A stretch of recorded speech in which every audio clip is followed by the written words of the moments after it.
Hello friend, Radhe Radhe, जय श्री कृष्णा। तो कैसे हैं आप सब? उम्मीद करती हूँ कि अच्छे होंगे। मैं भी अच्छी हूँ, माता रानी के आशीर्वाद से, आप लोगों के सभी के प्यार से।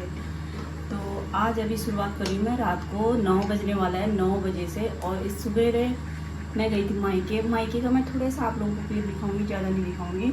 छोटी छोटी मैंने 2-3 क्लिप ले रखी है और वहाँ मैंने ब्लॉग नहीं बनाया। मन नहीं करता आजकल ब्लॉग बनाने का। आज मेरा ब्लॉग आप लोगों के सामने बहुत दिनों बाद, एक पूरे से पूरा 1 महीना हो चुका होगा जो मैंने ब्लॉग नहीं बनाया। तो थोड़ा बहुत ऐसी परेशानियां चल रही थी और मेरी मम्मी की भी मेरे मायके में थोड़ा तबीयत ख़राब है, इस वजह से भी मेरा मन नहीं करता आजकल ब्लॉग बनाने का। और क्या कहते हैं, तो मायके गई थी, मायके में भी मैं काफ़ी दिन गई, आना जाना रहा मेरा, लेकिन मैंने कोई भी ब्लॉग नहीं बनाया। मम्मी की हालत मेरी बहुत ज़्यादा ख़राब है, तो इस वजह से ना मैं कोई रील बनाती थी, ना मैंने कोई ब्लॉगिंग करी। रील भी मेरी कुछ कल ही मैंने 2-3 रील बनाई है। उससे पहले जो अब मैं रील डालती थी, कुछ दिनों से 2-4 दिन से मैं रील डाली हूँ, वो मेरी पुरानी मतलब ड्राफ्ट में पड़ी हुई रीलें थी। मैं वो रील अपलोड कर रही थी कि फिर मैंने कहा यार चलो रील तो मुझे डालनी चाहिए, तो मैंने पुरानी रील उठा के डाल ली थी। फिर मैंने कल से 2-3 रील बनाई। आज भी थोड़ा मन कर रहा था कि रील बनाऊँगी करके, लेकिन फिर भी मैं फिर नहीं बना पाई रील। तो आज है 16 जून, तो मुझे याद भी नहीं था कि आज 16 जून है और 16 जून को कुछ आज स्पेशल है। तो रात को मेरी बेटी ने मुझे विश किया। स्पेशल क्या मैं बता देती हूँ, ज़्यादा घुमाती फिराती नहीं हूँ। आज है मेरा जन्मदिन 16 जून को। तो रात में मेरी बेटी ने मुझे विश किया था 12 बजे। तो हेलो हैप्पी बर्थडे मम्मी करके मैंने हाँ तारीख गिनी मैंने, तो मेरे को तब याद आया। मैंने कहा अरे जन्मदिन है, नहीं तो पहले से ही हम लोगों को तैयारियां रहती थी कि अरे मेरा जन्मदिन है करके। तो हम लोग जन्मदिन मतलब जैसा भी है, टूटा फूटा जैसा भी होता था, हम लोग जन्मदिन अपना बनाते थे। तो इस बार जन्मदिन का भी याद नहीं रहा कि मेरा जन्मदिन है करके। फिर मैं मायके मम्मी से मिलने गई, तो सोची थी थोड़ा बहुत ब्लॉग बनाऊंगी करके, फिर दिल नहीं करा ब्लॉग बनाने का। मम्मी की थोड़ी सी मैंने क्लिप ले रखी है, वो आप लोगों को बीच बीच में मैं दिखा दूँगी। तो उसके बाद मैं अभी शाम को घर आई, 7 से 8 बज चुका था मुझे घर पे आके। और हाँ, मेरे माधव और केशव भी मेरे पास नहीं थे। इस बीच में क्या कहते हैं, माधव केशव को भी मैं अपने मायके ले गई थी। तो मायके ले जाने के बाद गर्मियों की छुट्टियां मतलब इस बार इतनी गंदी गई है कि पूछ कह नहीं सकती। मेरे माधव केशव भी घर गए थे, मतलब मामा के घर गए थे। और तो तब तक हमारे यहाँ पे हमारी बिरादरी में किसी की डेथ हो गई थी, जो मैं माधव केशव को भी उसके बाद अपने साथ नहीं लेके आई। और उसके बाद माधव केशव वहीं थे। आज मैं माधव केशव को भी अपने साथ लेके आई हूँ। और तो आज है मेरा जन्मदिन में बेटी होती तो शायद क्या पता केक मंगा लेते। बेटी भी घर पे भी नहीं होती, मेरी बेटी भी मामा के घर पे है वहाँ पर, और नानी के साथ है मतलब। और नैतिक में और उसके पापा हैं। नैतिक भी कभी कहीं इस बार मतलब बहुत अजीब सी गर्मी बीती है ये, मतलब 1 महीने की छुट्टियाँ इतनी गंदी बीती है कि कह नहीं सकते।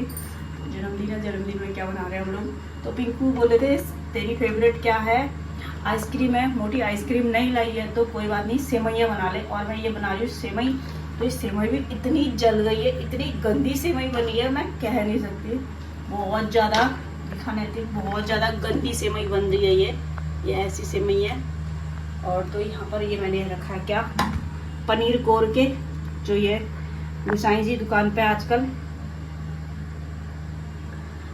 गुसाई जी दुकान पे पनीर और दूध वगैरह कच्चा काम कर रहे हैं, मतलब दुकान पर फ्रिज जब से हमने रखा तो पनीर वगैरह भी रख रहे हैं। तो पनीर हम लोग क्या करते हैं, ओवरडेट होने से पहले उसको यूज़ कर लेते हैं। तो सुबह भी मैंने पनीर के पराठे बनाए थे और अभी भी मैं क्या कर रही हूँ, इसमें पनीर के पराठे बना रही हूँ। और कुछ नहीं, बस सेवइयाँ, पनीर के पराठे। हाँ, एक चीज़ मेरे बेटे ने बोला था, मम्मी रसमलाई लाना। तो मैं अपने गुड्डा राजा के लिए 2 रसमलाई लाई हूँ। एक मैंने दी है माधव केशव को और एक मैंने रखी है नैतिक के लिए। और उसके साथ जो रसमलाई का रस था उसमें तो नैतिक जिद करा था, मम्मी आपके बर्थडे में कुछ तो करो, मतलब केक तो लाओ, ये तो करो, वो तो करो। दीदी होती तो जैसे तैसे आपके लिए केक मंगाती, लेकर आती करके। तो मेरा मन नहीं हो रहा था कि मैं केक लाऊँ ये वो करके। तो फिर नैतिक ने घर पर ब्रेड पड़ा हुआ था, तो उसको 2-3 गोल काटे हुए ब्रेड के, और बोला था चलो आप लोग कुछ भी नहीं तो ब्रेड के मतलब रसमलाई जैसे बना करके पापा और आप खाओगे। तो मैं दिखाती हूँ कैसे नैतिक ने रसमलाई बनाई है हमारे लिए। तो ये लाई थी मैं अपने बेटे के लिए रसमलाई। एक रसमलाई ये है, ये ओरिजिनल है। और एक ओरिजिनल रसमलाई मैंने माधव और केशव को दे दी है।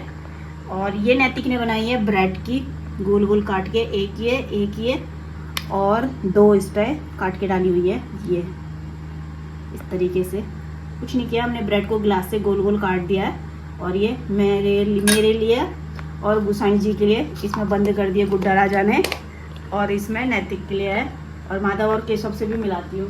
2 तो वही सबके लिए। हाँ, तो मंदिर पे बत्ती वगैरह करके यहाँ पर कूलर है, तो इसीलिए मैं माधव और केशव को यहाँ पर ला गई हूँ। तो यहाँ पर हमारे बाबू लोग हैं ये, तो इनको मैंने दे रखी है क्या यहाँ पे रसमलाई, तो ये खाएंगे और अपना आशीर्वाद हमें बना के रखेंगे। और आस्था लेकर आई है हमारे केशव के लिए बांसुरी नई, और माधव की भी है अंदर रखी है, कल को दिखाऊंगी आस्था ने क्या क्या सारा चीज़, बहुत सारी चीज़ें ले रखी है माधव और केशव के लिए। माधव को भी मिलती। तो फ्रेंड अभी यहाँ पर ब्लॉग इतना ही रखते हैं, खाना पीना बनाती हूँ, थोड़ा गुसाई जी से पूछ के आती हूँ कि पराठे ही खाओगे या कुछ और खाओगे, नहीं तो खाते समय उनका दिमाग गर्म हो जाएगा तो फिर मज़ा नहीं आएगा। तो पूछ के आती हूँ पहले दुकान में जाके, क्या खाओगे, पराठे खाओगे या सब्जी खाओगे या क्या खाओगे। तो फ्रेंड यहाँ पे से मैं ब्लॉग अपना दूसरे दिन दिखाऊंगी, क्योंकि यहाँ पे से ब्लॉग मेरा बहुत ज़्यादा लंबा हो चुका है। और यहाँ पे कूलर की आवाज़ आ रही है, गुसाई जी गाने चला